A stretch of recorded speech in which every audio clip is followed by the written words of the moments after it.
In a matter of hours, President Donald Trump and Russian President Vladimir Putin will sit down in Anchorage, Alaska for talks to end the war in Ukraine. President Trump says he believes the Russian leader is going to make a deal, but Trump admits there's a 25% chance the talks will fail. Eyewitness News reporter Michelle Fisher joining us now with the latest on this high-stakes summit. Michelle. Well, Mark, that means there's a 75% chance of success, right? President Vladimir Putin holds most of the cards going into this meeting, and the Central European expert we spoke with tonight says the fact that Putin is coming to the table is an optimistic sign that he's willing to make some progress. Back when this war started, we're thinking in terms of 6 months, 9 months, maybe a year. It was impossible to imagine what we've seen. 3.5 years after the war in Ukraine began, there's cautious optimism tonight on the eve of an unprecedented summit between President Donald Trump and Russian President Vladimir Putin.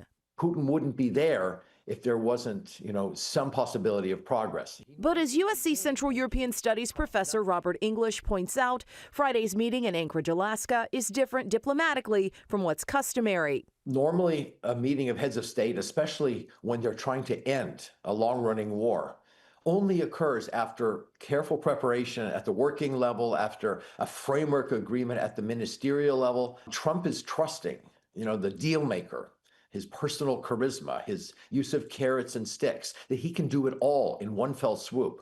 The Trump administration hopeful for a second meeting between Putin and Ukraine's President Vladimir Zelensky, who will not be a part of Friday's summit. Tomorrow, all I want to do is set the table for the next meeting, which should happen shortly.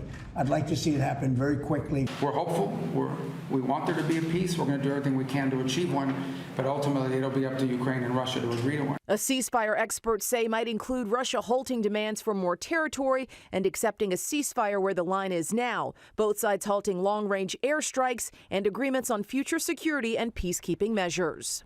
Russia has said no NATO troops in Ukraine, but Ukraine needs help with its defense. How can Ukraine trust Putin? President Trump threatening consequences against Russia if there's no ceasefire, something European leaders are also on board with. We do stand ready also to increase pressure on Russia, particularly the economy, with sanctions and wider measures as may be necessary.